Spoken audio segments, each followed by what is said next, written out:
कृपया यह वीडियो देखने से पहले टीसीपी और ज्यूरी ट्रायल का वीडियो अवश्य देखें।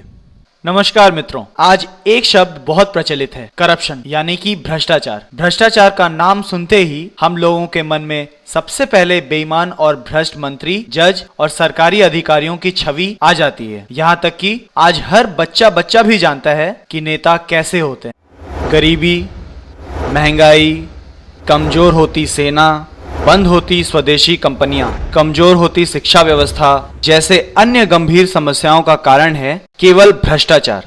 और यही भ्रष्टाचार का जड़ है भ्रष्ट कानून, जो साधारण नागरिकों को कोई भी अधिकार नहीं देते। केवल और केवल यही भ्रष्टाचार और बेईमानी के कारण हमारे देश में गंभीर समस्याएं पैदा हुई हैं, जैसे भुखमरी, गरीबी। इसलिए जब तक हम भ्रष्टाचार को कम नहीं करेंगे तब तक भुखमरी, गरीबी कम नहीं होगी। भ्रष्टाचार का अर्थ होता है शीर्ष के कुछ लोग आपस में साठगांठ करके समूह बनाकर नागरिकों को लूटते हैं। भ्रष्टाचार तीन तरह से होते हैं। पहला, पैसों के लिए किया गया भ्रष्टाचार। दूसरा, कोई पद पाने के लिए किया गया भ्रष्टाचार। और तीसरा, जो सबसे खतरनाक है, वो है नाम कमाने के लिए किया गया भ्रष्टाचार, जिसमें व्यक्ति नाम कमाने के लालच में भारत को बेचने के लिए भी तैयार हो जाता है। आज देश में सब नेता वोट के समय तो आगे पीछे घूमते हैं, लेकिन चुनाव के बाद 5 साल के लिए नागरिकों को भूल जाते हैं और खुल के अधिकारियों के साथ मिलकर भ्रष्टाचार करते हैं। यदि व्यवस्था ही खराब हो तो अच्छे और ईमानदार लोग कुछ नहीं कर सकते हैं, लेकिन यदि व्यवस्था अच्छी हो तो 99% बुरे लोग भी सुधर जाते हैं। अच्छी व्यवस्था का मतलब जहां नागरिक किसी भी दिन बुरे व्यक्तियों को बदलकर अच्छे व्यक्तियों को ला सके। आज हम साधारण नागरिकों को मालूम है कि नेता, जज, अधिकारी भ्रष्ट और बेईमान होते हैं, पर यह जानते हुए भी साधारण नागरिक क्यों कुछ नहीं कर पा रहे हैं? इसका केवल और केवल एकमात्र कारण है नागरिकों का डर। आज भ्रष्ट नेता या अधिकारी बिना किसी डर के हम साधारण नागरिकों को लूट रहे हैं। वे ऐसा इसलिए कर पा रहे हैं क्योंकि आज हम साधारण नागरिकों के पास किसी भी भ्रष्ट नेता, जज, अधिकारियों को नौकरी से निकालने का और सजा देने का अधिकार नहीं है। आज अमेरिका जैसे देश में वहां के साधारण नागरिकों के पास भ्रष्ट नेता, जज और अधिकारी को नौकरी से किसी भी दिन निकालने का अधिकार है, लेकिन भारत में हम साधारण नागरिकों को यह अधिकार नहीं है। और यही कारण है कि हमारे देश में इतना भ्रष्टाचार है, जिसके कारण गरीबी और बेरोजगारी बढ़ती ही जा रही है और भारतीय सेना कमजोर होती जा रही है। किसी भी दिन भ्रष्ट को नौकरी से निकालने के इसी अधिकार को कहते हैं right to recall. Right to recall का अर्थ होता है कि यदि कोई भी मंत्री, जज, अधिकारी भ्रष्ट हो जाएं और नागरिकों का काम ना करें तो उसे साधारण नागरिक किसी भी दिन नौकरी से निकाल या बदल सके, और इसके लिए नागरिकों को दूसरे जज या मंत्री के पास या किसी से भी भीख मांगने की जरूरत नहीं है। राइट टू रिकॉल को सुनने के बाद आपके मन में कुछ प्रश्न उठ रहे होंगे। यदि आप किसी को उसके भ्रष्टाचार और शैतानी प्रवृत्ति के कारण बदलते हैं या इन भ्रष्टों को कान पकड़कर उनके कुर्सी से उतारना शुरू कर दें, तो क्या इससे अस्थिरता बढ़ेगी? क्या इसमें कोई स्थान खाली रहेगी? क्या इसके लिए कोई चुनाव आवश्यक है? क्या ये बिना चुनाव के संभव है? कौन बदला जाएगा और कैसे?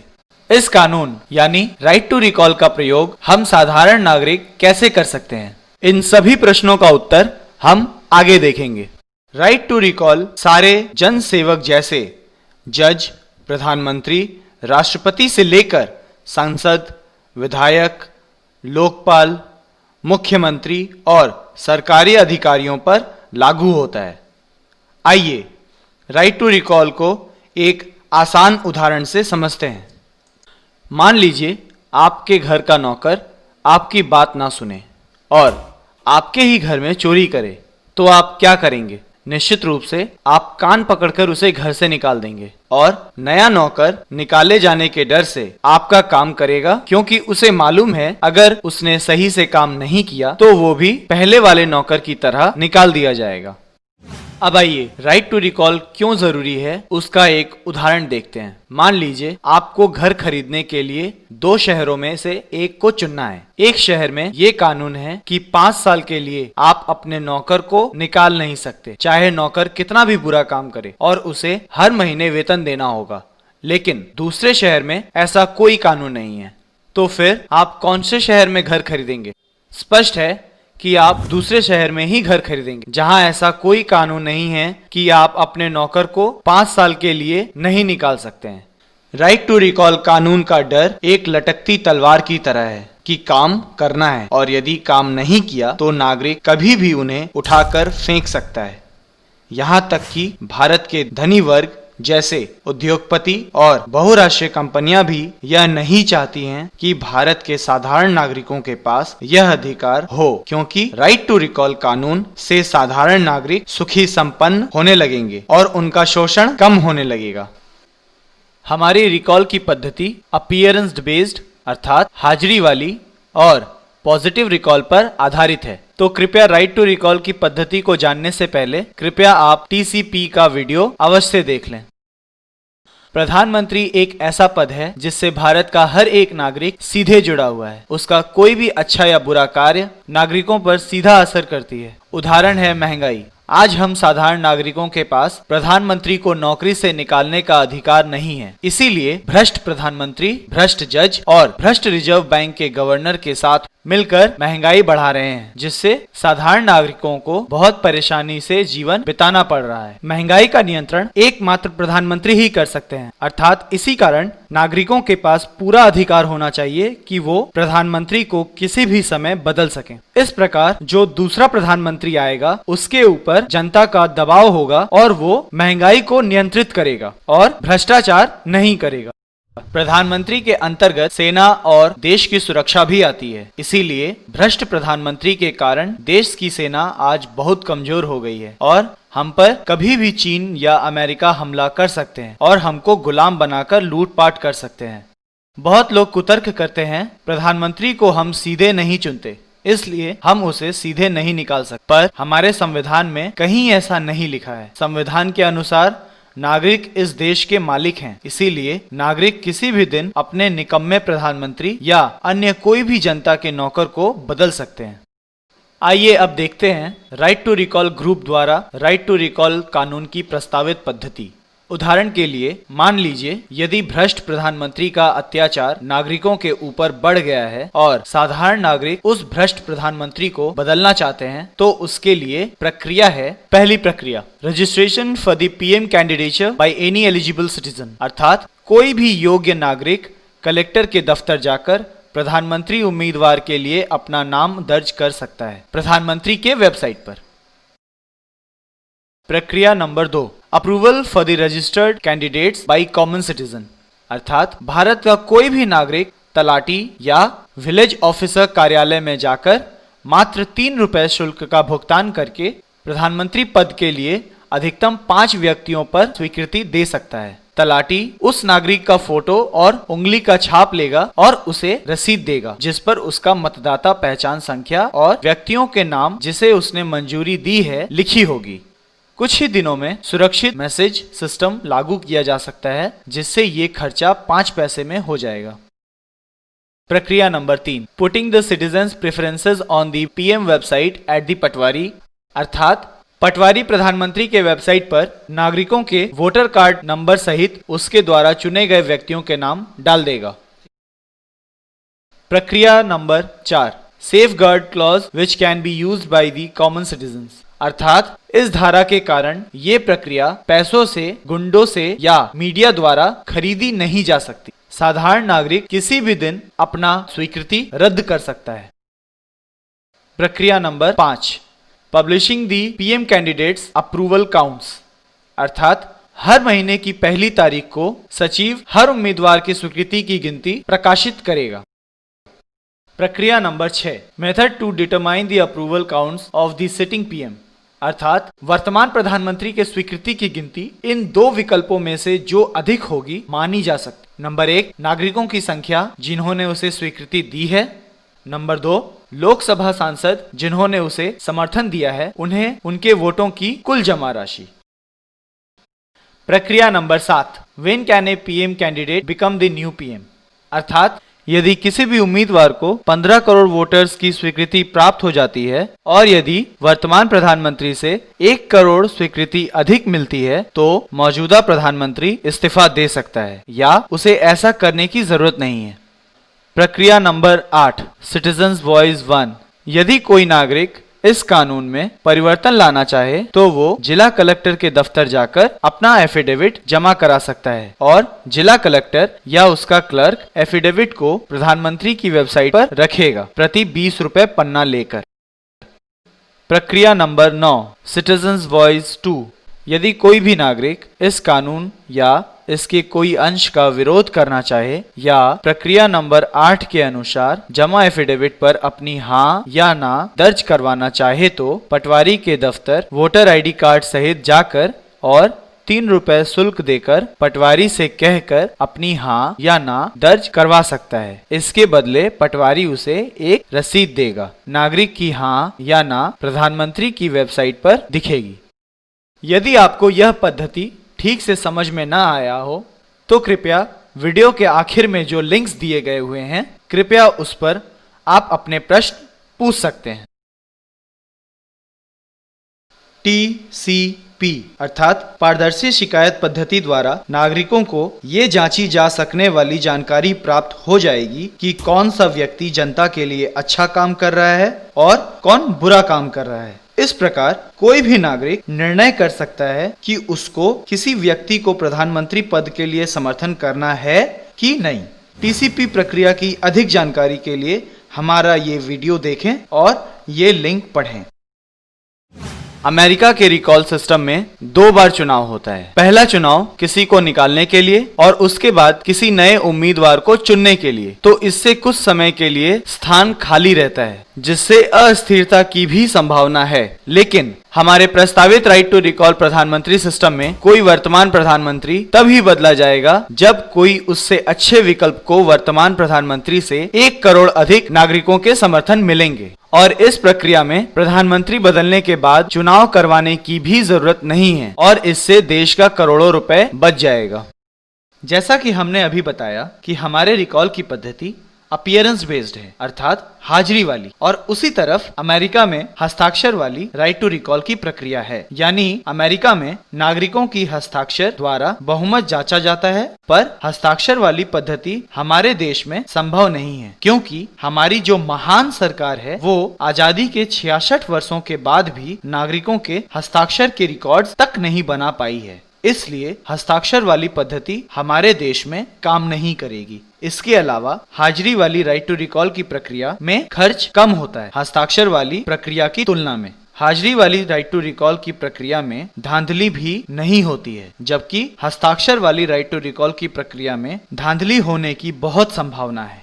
आइए अब राइट टू रिकॉल के बारे में और भी कुछ जानकारियां प्राप्त करें। हमने उन जगहों में राइट टू रिकॉल प्रस्ताव नहीं किया है जहां पर जिला या चुनाव क्षेत्र की जनसंख्या 1 लाख से कम हो। 1 लाख या 50,000 वाली कम जनसंख्या पर राइट टू रिकॉल का इतना प्रभाव नहीं होगा और ऐसी जगहों के लिए जूरी ट्रायल काम करेगी। जूरी ट्रायल के बारे में अधिक जानने के लिए वीडियो के अंत में इसका लिंक देखें।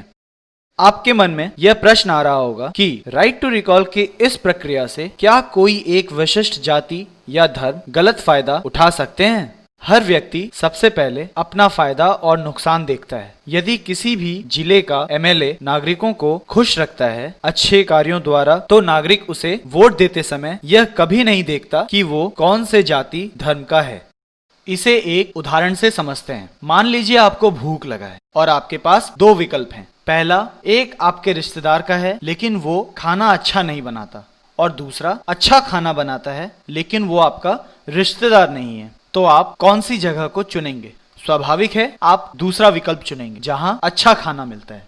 यदि किसी जिले में या इलाके में कोई विशिष्ट धर्म या जाति के लोग अपनी मनमानी और गलत फायदा उठाना चाहते हैं तो उस राज्य के दूसरे जिले के लोग और भारत के पूरे लोग बताए गए जनता की धारा 1 और 2 का प्रयोग करके गलत काम को रुकवा सकते हैं और यदि प्रधानमंत्री चाहे तो वहां पर 4 वर्षों के लिए अपने द्वारा निर्वाचित अफसरों को नियुक्त कर सकते हैं।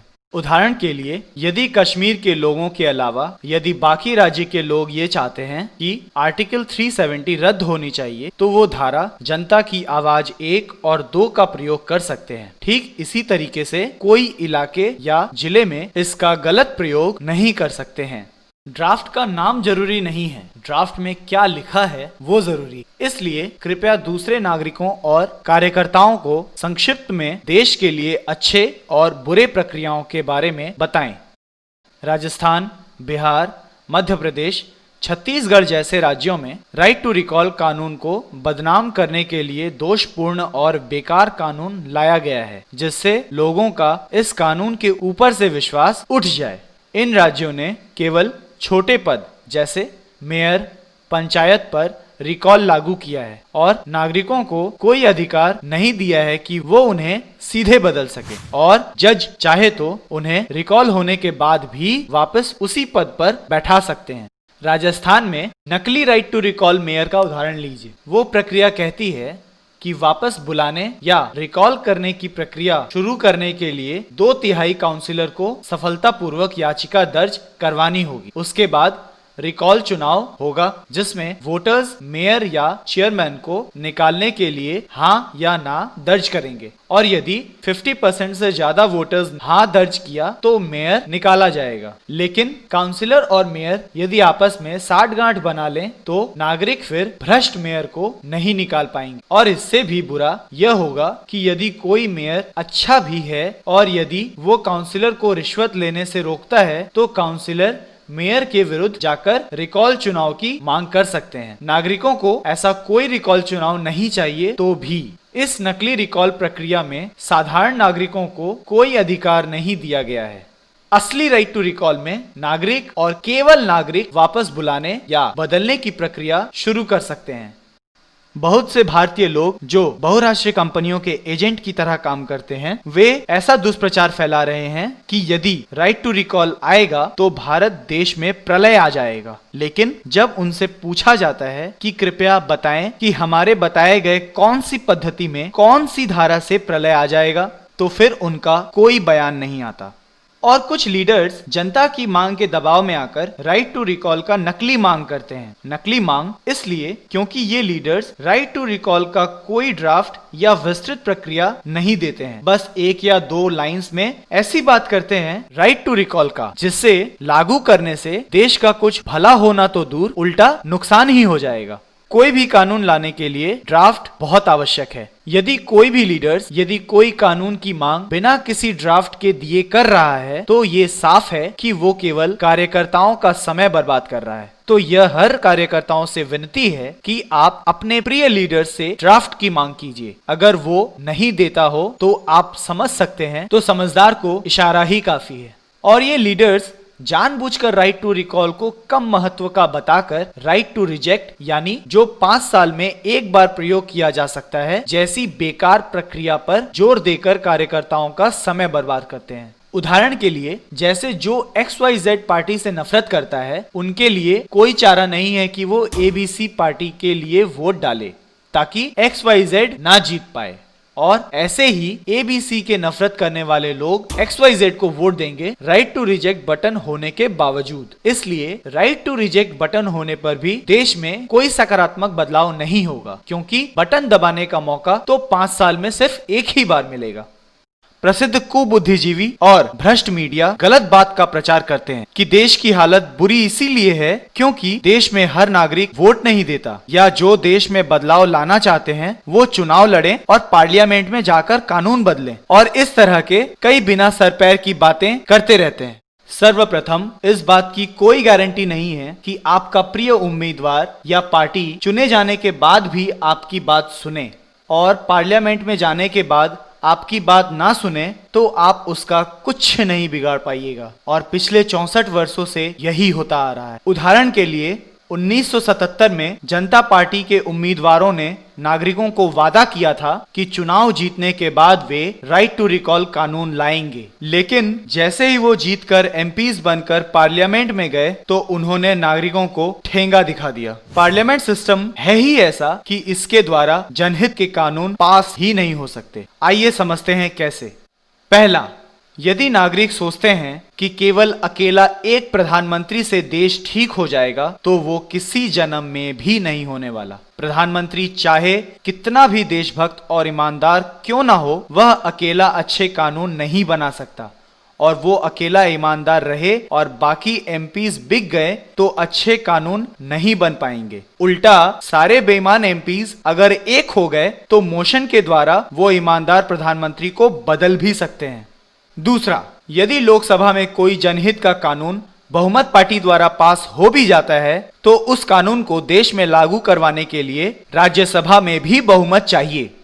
तीसरा, राज्यसभा में किसी पार्टी का बहुमत बनाना बहुत कठिन है और यदि किसी पार्टी का बहुमत से जनहित का कानून पास हो भी जाता है तो उसे सुप्रीम कोर्ट के जज रद्द कर सकते हैं और इस तरह से कोई एक जनहित के कानून लाने में कई जन्म लग जाएंगे और केवल कुछ गिने चुने ईमानदार व्यक्ति या प्रधानमंत्री इतने सारे बेईमान और बिके हुए सांसदों का सामना नहीं कर सकते, क्योंकि आज मीडिया पूरे बेईमान लोगों द्वारा संचालित किया जाता है और मीडिया का ही सारा खेल होता है किसी को हीरो या किसी को जीरो बनाने में।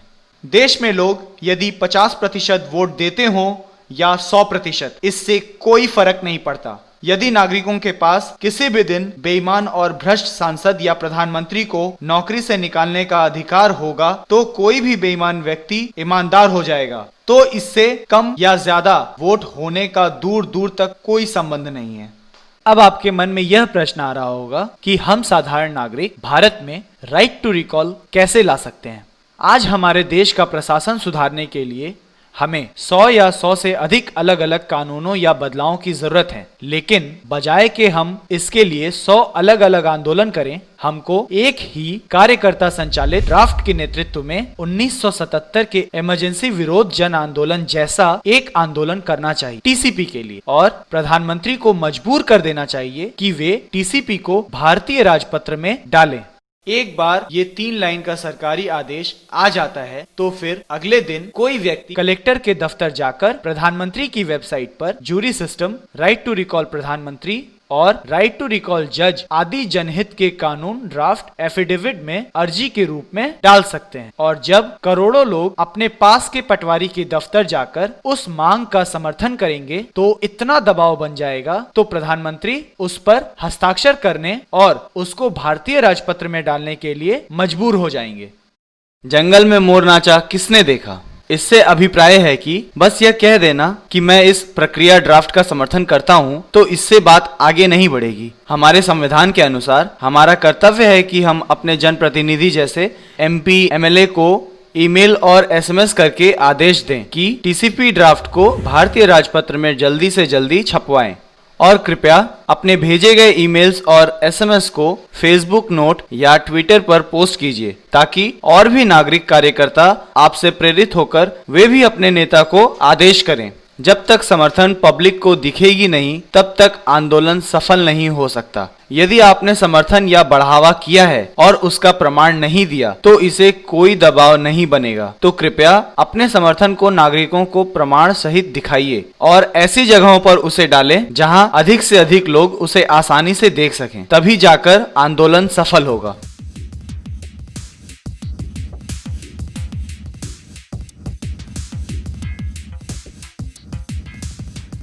राइट टू रिकॉल के नाम से आपको लग रहा होगा यह कानून पश्चिम से लिया गया है, पर ऐसा नहीं है। यह प्रक्रिया संपूर्ण भारतीय है। स्वामी दयानंद सरस्वती जी ने अपनी पुस्तक सत्यार्थ प्रकाश में लिखा है कि राजा को प्रजा के अधीन होना चाहिए, नहीं तो वो नागरिक को उसी तरह लूट लेगा जिस तरह एक जंगली जानवर कमजोर जानवरों को खा जाता है। और दयानंद सरस्वती जी ने यह श्लोक अथर्ववेद से लिया था। राम मनोहर लोहिया ने कहा था, जिंदा कौमें 5 सालों तक इंतजार नहीं करती। महात्मा भगत सिंह, महात्मा चंद्रशेखर आजाद, महात्मा राम प्रसाद बिस्मिल, अन्य सभी महान क्रांतिकारी जो हिंदुस्तान सोशलिस्ट रिपब्लिक में थे, उन्होंने सभी महात्मा सचिंद्रनाथ सान्याल के पार्टी के बनाए हुए मैनिफेस्टो में लिखा था कि चुनाव राइट टू रिकॉल प्रक्रिया के बिना बस एक मजाक बन के रह जाएगा। जयप्रकाश नारायण ने 1970 के दशक में राइट टू रिकॉल की मांग की थी। राजीव दीक्षित जी अपने जीवन के अंतिम क्षण तक राइट टू रिकॉल की मांग करते रहे। उनका कहना था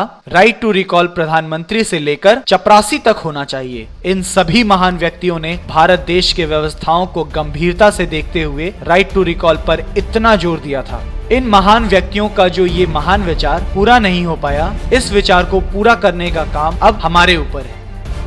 अगर आपके पास कोई प्रश्न हो तो उसके उत्तर के लिए ये PDF फाइल पढ़ें या हमारे Facebook ग्रुप से जुड़ें। धन्यवाद।